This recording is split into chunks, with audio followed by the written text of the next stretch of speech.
Good morning. Thank you for joining our town hall meeting today with U.S. Representative Claudia Tenney.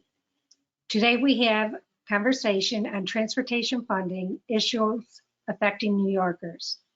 Congressman Tenney was first elected to serve as a member of the United States House of Representatives on November 8, 2016. As a freshman member of the 115th Congress, she served on the House Financial Service Committee. Claudia was elected to the House of Representatives for a second time this past November. Prior to her election in November 2016, Claudia served as a member of New York State Assembly. She was also the first elected to the Assembly on November 2nd, 2010. Claudia graduated from Colgate University and the Taft College of Law at the University of Cincinnati.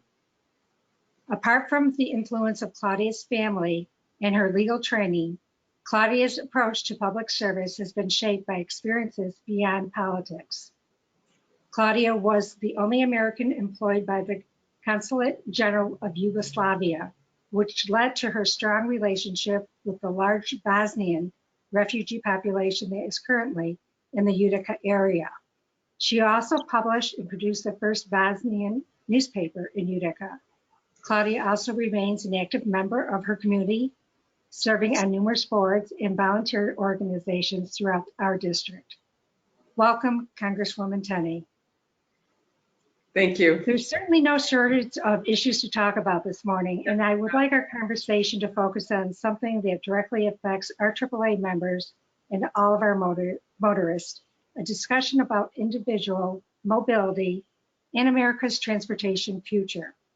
But before we do, I'd like to get a sense from you about the general state of play in Washington, where currently we have a Democratic president who is in the White House, and Democrats hold slim majorities in the House and Senate when you include the vice president tie-breaking vote. Claudia, given what we've witnessed over the past 9 months in the Biden administration, can you give us your opinion on whether bipartisan lawmaker is even a real possibility in the highly charged environment? Yeah, thank you. And, often you hear a lot from media, and you see a lot in the media about angst and nobody getting along and a lot of the fighting, because that, quite frankly, sells media. It's clickbait. It helps media along. And usually that's the type of stuff that's happening at the top. But I have to say, after working in the state assembly, where the Democrats outnumbered the Republicans in my last year by 108 to 42, there really wasn't any true bipartisanship going on, because the Republicans really never had any significant legislation passed, and they still haven't since 1974. So the Democrats in the assembly were never really concerned about the rights of the minority or any of the people on our side. But when I got to the House of Representatives in my first term in 2016, that's where the Republicans actually controlled the presidency, a slim majority in the Senate, and we also had a majority in the House. But we, as a freshman class, came in with a large group. There were about 50 of us, and we signed a commitment to civility. And with that commitment to civility, we agreed that we would all put forth bipartisan legislation, work together, in all different ways. And it really was really productive in that first term. And it was great because I was able to develop a lot of really good relationships with my freshman class. I also played on the women's softball team, which is actually a bicameral, bipartisan team where we play our natural enemy, the news media. So the men's team actually, or the softball team, which actually, or the baseball team, which actually has women on it as well. But that's a Democrats versus Republican team. But ours is actually bicameral and bipartisan against the news media. And I got to really know a lot of my friends through that process. So it was really great to come in and be able to work with Democrats, and every bill that we put forward that didn't have a purely parochial, meaning my district only kind of feel, was bipartisan. And we lived up to our commitment to civility. And I never got any credit for it because the media doesn't want to talk about Republicans being bipartisan, but we were very bipartisan Congress in the 115th, and it was It was great to work with our colleagues, and there were a lot of people willing to work with us and wanting to go. I mean, I did bills with people like Sheila Jackson Lee and people who you would consider to be more far left, but people who wanted to have a bipartisan bill and wanted to make sure that we had it. And the reason that it's important for me and why I frustrated my staff so much in that first term is because I insisted on having a bipartisan bill before we get out of the gate. And so that takes longer to get people. You have to massage the language. You have to do some negotiations before you even get the bill on the floor. And we got a lot of bills passed. Of course, I never get any credit for that either. They continually said I had no bills passed, where I had like more bills passed as a single standalone bill than my predecessor, who was there for 6 years, and my predecessor was there for 4 years, and my predecessor was there for 24 years. Not to mention, dozens of bills that were passed into law that were mostly bipartisan, where I co-sponsored legislation.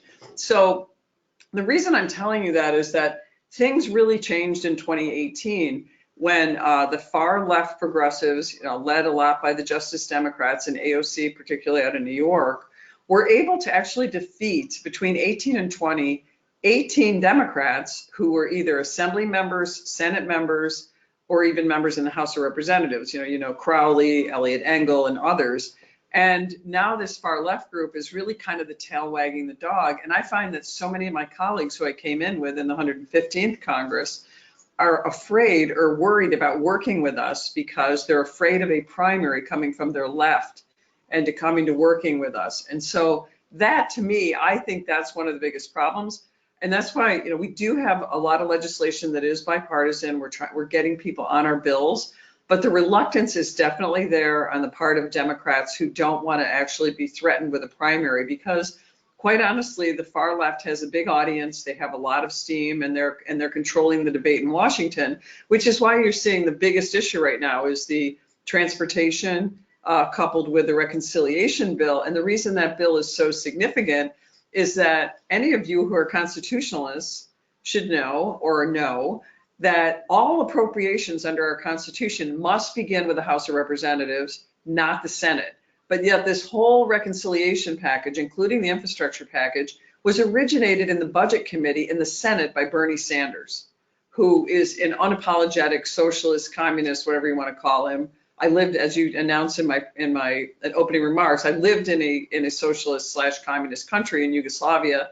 I worked for them, and I spent many years there. It's going back since 1981.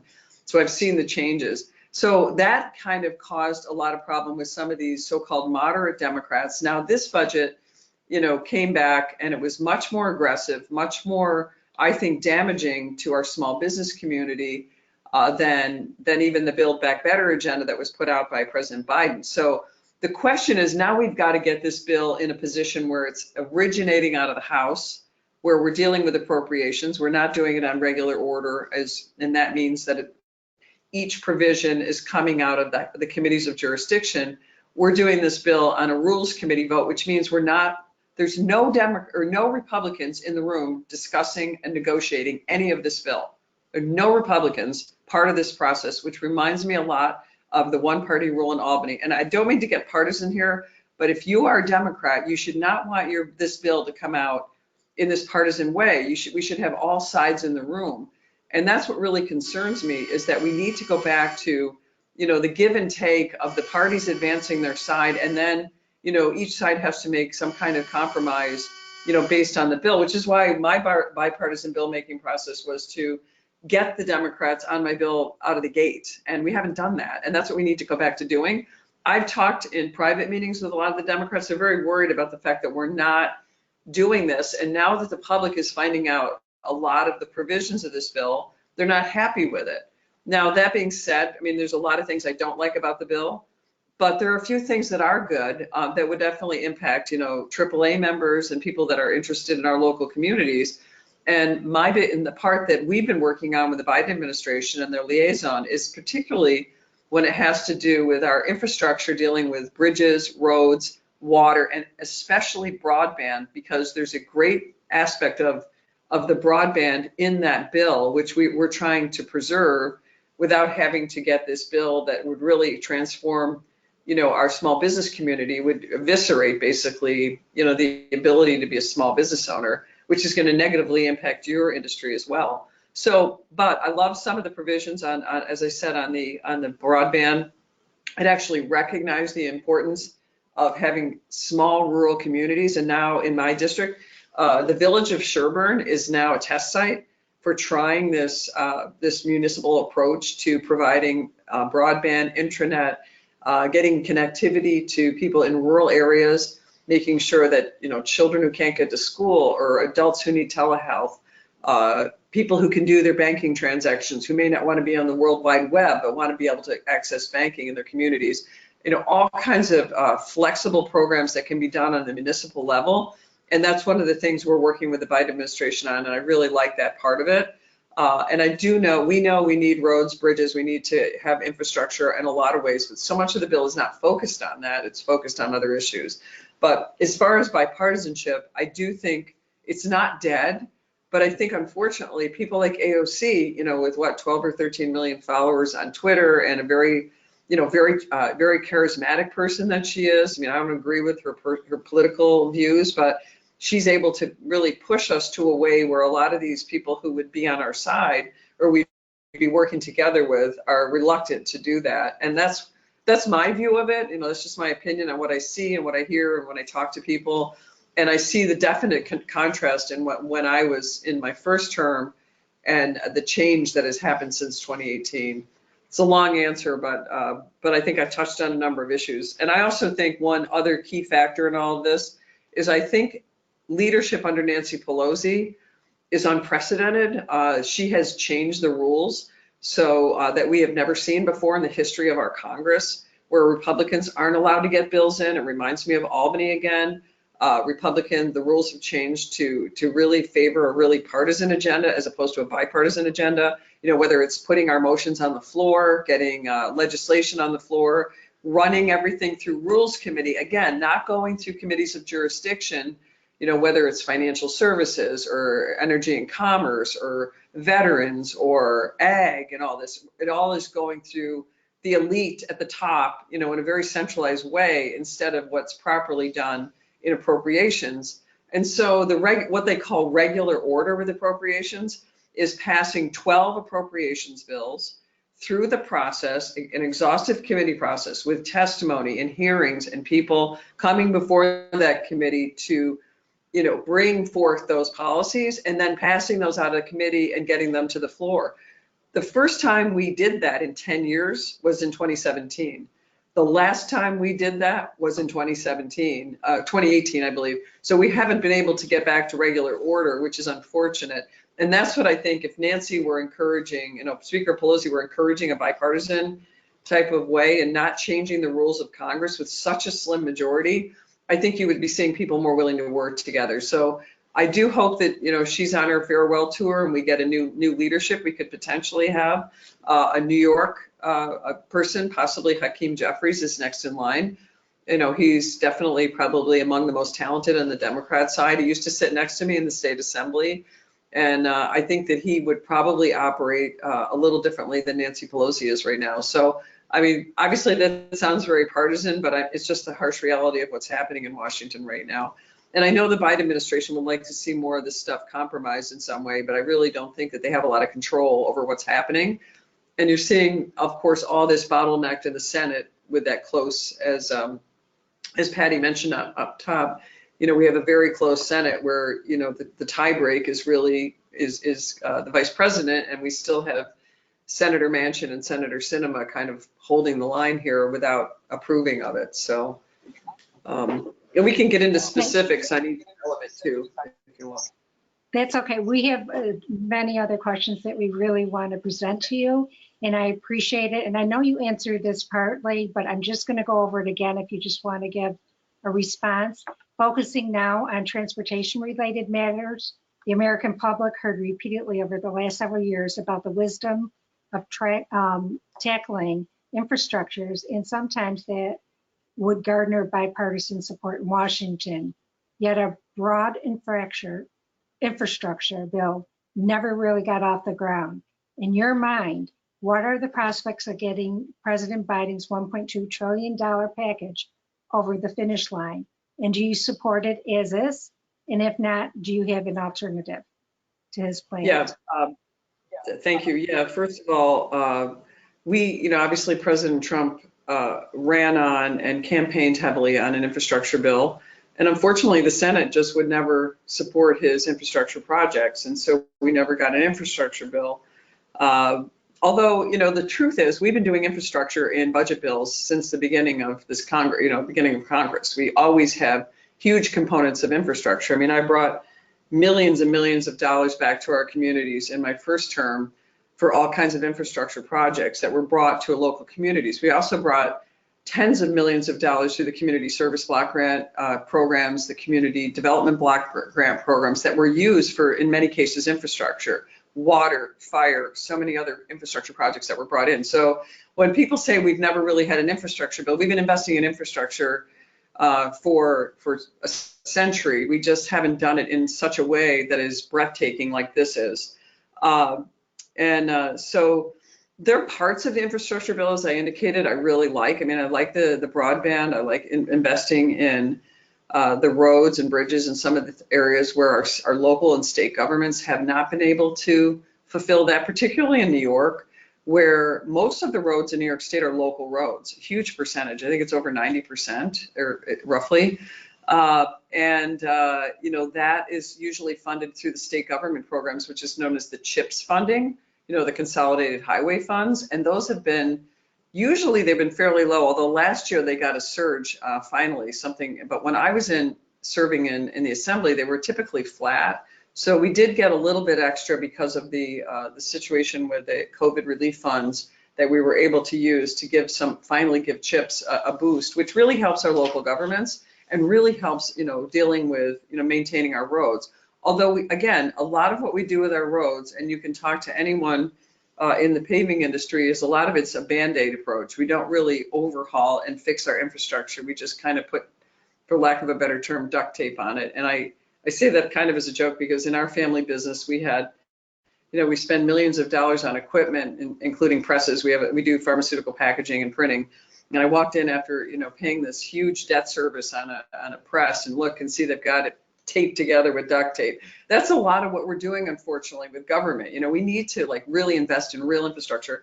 I do love the broadband provision, but what I worry about with the 1.2 trillion is so much of it is dedicated to green energy before we have green energy infrastructure in place. We haven't looked at an above all strategy, which we need to do. We need to make sure that if we're going to try to move from a fossil fuel based economy to a green energy economy, we don't have the investment in the infrastructure necessary to do that. We also have to have an all of the above strategy because energy needs to be reliable. And some of these renewables, quite frankly, just aren't reliable yet. They're not at a point where we can rely on them. If our, Texas is a great example of what happened last year when their energy infrastructure shut down. I do think a lot of this puts too much emphasis on bureaucrats and expanding our executive branch and not allowing a lot of innovation coming from our energy sector. And I'd like to see a lot of that language changed and put more in an investment, in direct investment into our business, our local governments, our states, instead of this kind of all going to the Department of Transportation and having, the Department of Transportation decide who gets what. And I don't like that centralized power and control over money that I think should be going in a statewide basis and even in a local government targeted way where we have a real need. So that's my biggest concern about the way this is structured, is it's too much of a transformation into the executive branch, too much power, too much money in the hands of partisans. And, maybe the Democrats like that now because they're in power. You won't like that bill. And if that policies change and all of a sudden the Republicans take over, the Democrats aren't going to like the fact that some Democrat transportation secretary gets to decide who gets all our money. And I think when you get to this partisan way of putting together bills that's not neutral, I think you get into trouble, and also executive based. So that's my concern with this bill. It's not just about the size of the bill, it's the language in the bill that we need to make sure that we're really prioritizing our states and our local governments. Again, is that too long an answer? Sorry.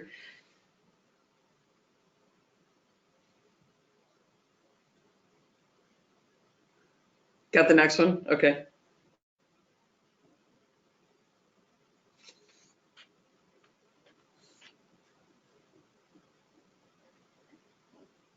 Can't hear.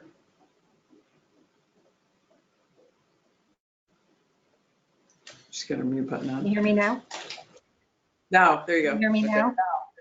Yes, now I'm I so can. sorry. Go ahead. What are your thoughts Yeah. on the alternative funding options that have been floated, such as the vehicle miles tax?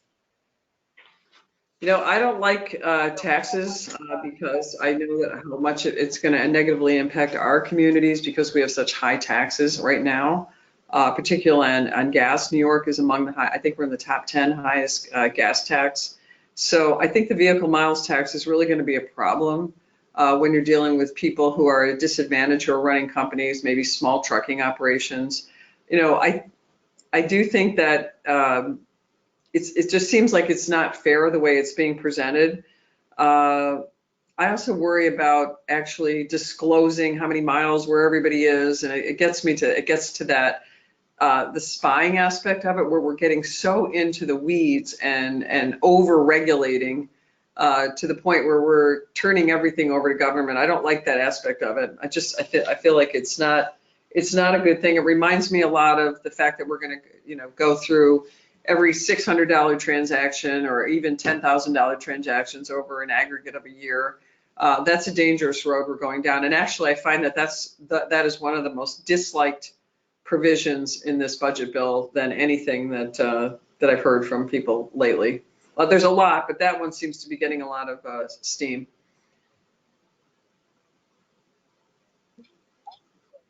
I do hear about that a lot. I do weekly with WKTV regarding the gas price, and everyone does say in New York State, especially in this area, why are we paying so much Because compared we to have the other highest areas? gas tax. We have one of the highest gas taxes, Exactly. which adds on to all the other taxes, including the federal tax. So Exactly. So proposal on the vehicle electrification of the EVs have been floated in Washington, such as federal funding for charging stations. Also, although electric vehicles in the US still account for only 2.5% of new car purchases, EV sales in the first 6 months of this year are up nearly 160% versus 2020. According to the Center for Automotive Research, looking ahead to the next decade or two, I'm wondering what you think the impact will be of vehicle electrification on mobility for the average motorist. I was just reading today that Tesla Model 3 surpassed the 1 trillion in market value as Hertz just ordered 100,000 vehicles.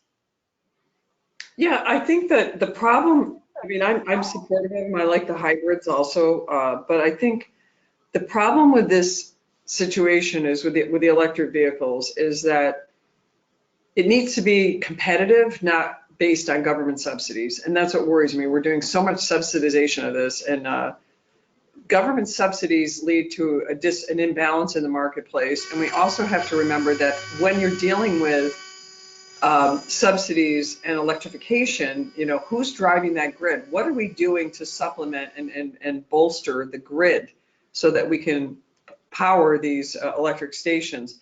I do think it's tougher in areas like mine, which tend to be rural and suburban or especially New York 22. This is something that's much more prevalent down in New York City, where they're driving less miles, they're not doing the long-term mile drive. And I think that it gives an advantage to them. And I think it has to be, we need to make it an incentive for private companies to build these and to invest in these, as opposed to transferring all this taxpayer money into this industry in hopes of propping it up. Although I like the trend, I think that we need to be doing this. Again, as I mentioned in the very beginning, we are not prepared for the infrastructure today that to build on a green or a mixed economy. We're not doing an all of the above strategy with a reliable and low emission energy sources that are going to drive the grid. And we have to look at that first as we build on top of bringing more of these emission-free type of options. And I think that they're great, but we have to be realistic about the reliability, the cost, and how we're actually bringing the energy to the grid in a way that's not going to break down. We don't want to see the energy outages that you see in California, which are really devastating to individuals and people. We want to make sure we don't make the mistakes in California on a national basis. Thank you. Okay. I know you touched on this a little bit earlier about the broadband and cell coverage or lack thereof. I know I used to cover Oneonta and Cooperstown region, and zero cell service all the way down. And as you mentioned, it's kind of scary because they are back roads with a lot of deer and a lot of other, you know, things that can really stand out at you. So what, have there been any incidents of stranded drivers being unable to call for assistance that you're aware of? Well, since I represented the longest assembly district in New York history, which kind of wound its way down through from Oneida County into Herkimer into Otsego County, or Delaware, Orange, Ulster, and Sullivan County, which was mostly rural and almost no cell service anywhere. It was a problem, and it is a serious issue. Obviously, that goes to my broadband advocacy, which I think is so important. Getting our cell service. This is the future. I mean, I don't even know where my phone is. It's usually on me. But, you know, we live on these things. These are like a handheld computer. You know, they're everything, and they become a necessity in a lot of ways. But in order to, you know, especially for what you do, to be able to reach people, I mean, I used to worry all the time driving through Delaware in the cold, rainy nights and snowy nights and these winding roads with no lights. And you could barely, they didn't have the reflectors on the side of the road. You could barely even see the road. So I am worried about that type of stuff, and that that's another reason we need to invest in our local roads program. Why I'd rather see, instead of the Department of Transportation making the decision about where the money goes, why not our local governments who actually know where we need to have connectivity, where we need better roads, where we need safety, you know, even stops along the way. Some of those places, there's nowhere to stop. I mean, you have to know where the gas stations are. Like, and I used to drive all the time, you know, it used to take almost 4 hours to drive from my house to get to the other end. And, you know, it's a beautiful, spectacular drive in the daytime, but at night, you know, there are deer, there's all kinds of stuff out there. So, yeah, I would like to see us be able to invest more in actually providing, you know, connectivity there, and also maybe some safety markers on those roads, and making sure that we have some kind of lighting or some kind of, you know, emergency areas where maybe even you know, roadside, you can get assistance. Like, I mean, that's something, you know, that would be great, that could be sponsored by AAA and organizations like yours. But then I was always support that 100%. I support that 100%, only because, again, you have not only the deer with no lighting popping out at you, which I did total one of my vehicles on my way down to Cooperstown. And also you have the Amish there's no lights on their bug and horsey, that, you know, there's just accidents waiting to happen. Well, there's been a lot of accidents with them, which is why one of the bills I had in the state legislature was they are required to have bright online reflector lights on those. But if they're not on, or you come around a corner too quickly and they're in, you know, there's a lot of incidents that have occurred with that as well. Also, you know, there's also, believe it or not, there's a provision with the manure from the horses, which causes a lot of sliding and slippage on the roads. So, you know, those are all issues that and signs warning of it as well. So there's a lot of issues with that, but thanks. We hear more and more today of the need to inject equity into discussions involving transportation expenditures. This issue is far-reaching and impacts vehicle emission, transportation fee structures, availability of affordable transit, potential electric vehicle rebates, and a host of other factors. Can you share with our viewers today on this important topic and the role that your House and Senate colleagues can play in addressing this? Yeah, I'm concerned about what the definition of equity is. If it's that everybody has to end up in the same place, then that's a definition of a communist government. And I think that we care about equality and making sure that each person is treated the same and we all have equal rights to prosper. And I think that's what Americans want the right to do. And everyone has the right to be as ambitious or non-ambitious as they want to be. And that's the nature of a society that we have. So I don't understand, I don't really agree with this concept of equity versus equality. And I don't understand how we're going to inject that into I think all bills should be neutral. I mean, when you're crafting a bill, there has to be stability, there has to be neutrality, there has to be, obviously with stability is predictability, and they have to be something that is lasting, that's not going to be subject to change all the time, so that we know what we're going to expect. I do think that, again, going back to the model of letting our local governments and school districts, our state governments, and the people who are actually at the closest level to the people decide what is best for their communities with their money is the best way, not having the Department of Transportation or a bureaucrat in the executive branch in Washington deciding where our money goes and telling us how to run our communities, because then we've lost our concept of federalism. We've lost what we stand for as a government. And so I think to insert this kind of charged language into a bill is against, good bill making. Again, neutrality is important. We can't be picking winners and losers and deciding who's better or not, who's a better citizen, who's a more superior citizen. It has to be treating all Americans the same, which does not mean we have equal outcomes. We have equal opportunities. Yeah, I think it's the basic. I think I agree with you, Claudia, on that really the message to get through, everyone has the same opportunity. It's kind of vague. We all saw the impact of rent.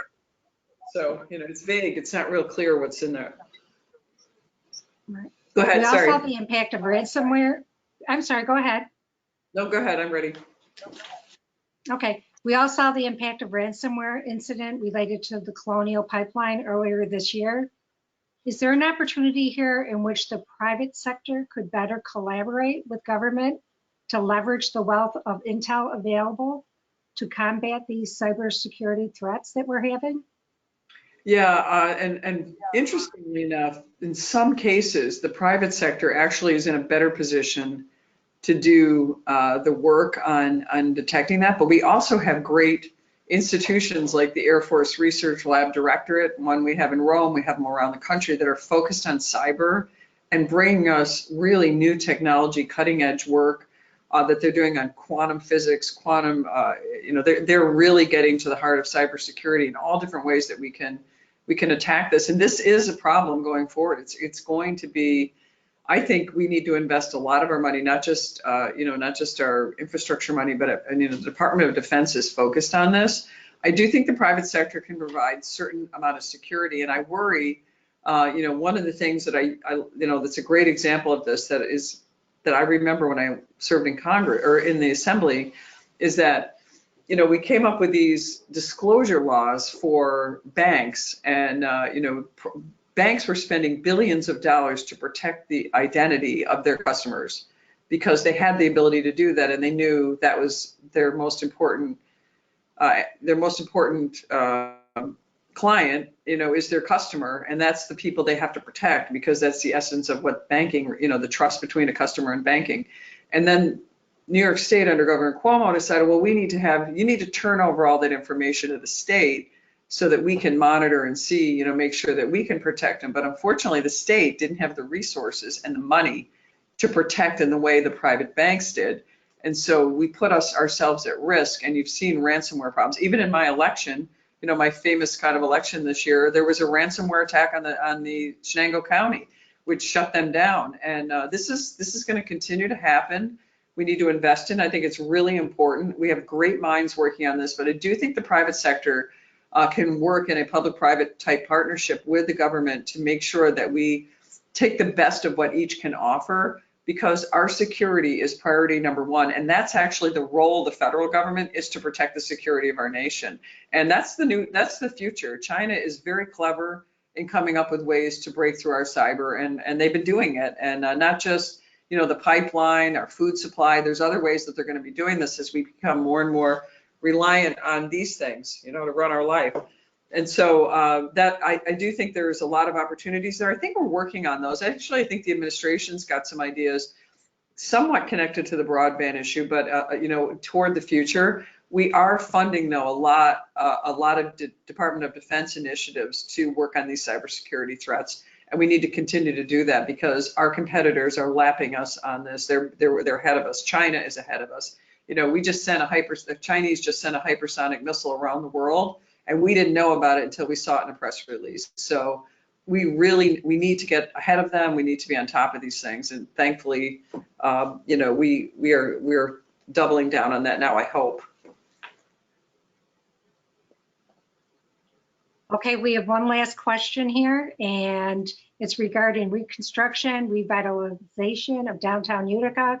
I'm sitting here in my office, and to the right of me right here, I'm watching the beautiful building go up for the hospital. Our efforts to promote business in Utica relative to the construction downtown, or any support you offer to the Utica business community, which of course includes AAA. Yeah, thank you. Well, obviously we're hoping that the hospital gets built sooner rather than later. I know there's been some issues, but look, last year hurt everyone. It was, you know, everyone's behind the eight ball because of COVID from so many different ways. I mean, my business really struggled. We lost 40% of our sales over the COVID crisis, and a lot of businesses struggled. Some did better, but we need to continue to give opportunities for people, especially in Utica, to be able to develop around where the hospital is and to thrive. I know I was just meeting with the mayor of Utica the other day about some other issues, but he was interested in some of the things happening there. But it's not just Utica. I mean, obviously our cities are vitally important. They're great tax bases, but we also have to, you know, we have the, you know, the rural and suburban areas need to feel, you know, we need to start bringing people back, which I hate to get back to the broadband, but, you know, we have a beautiful place to live that's not congested. We have clean, abundant water, unlike some parts of the world in our country.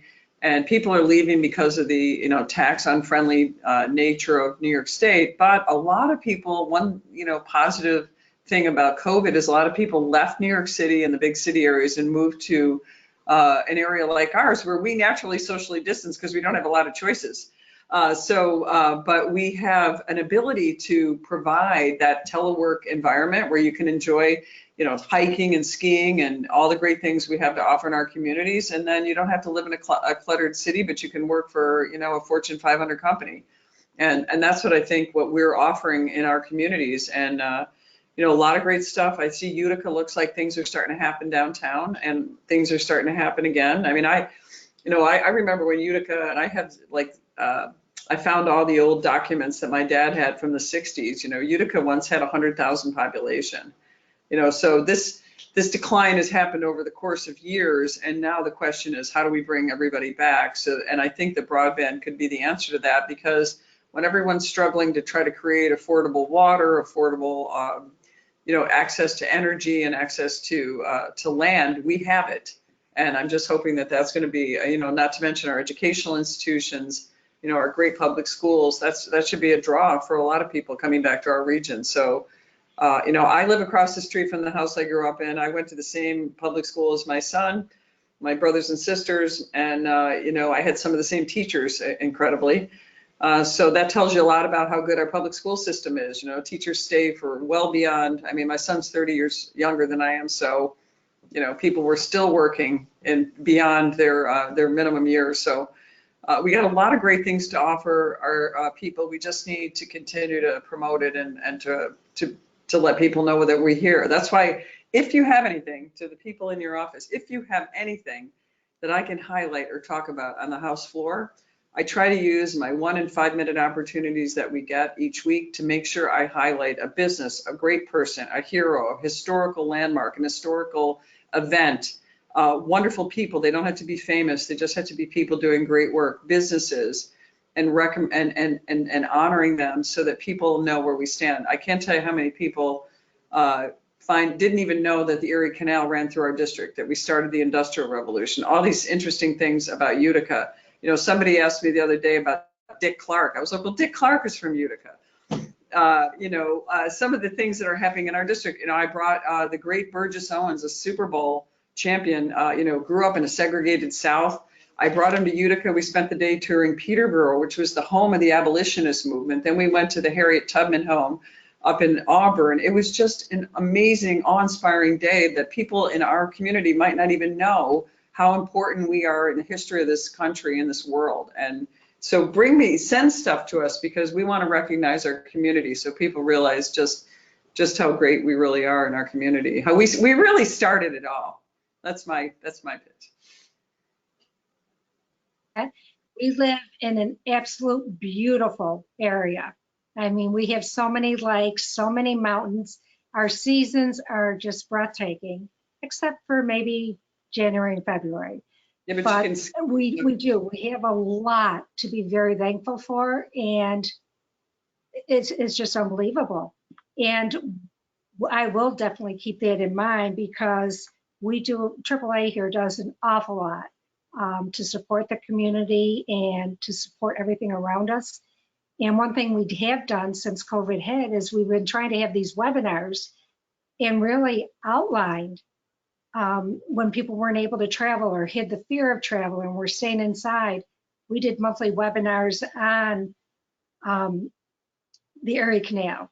We also did it on all of the vineyards around here. We did so many just to get people out in the community where they felt safe and continue,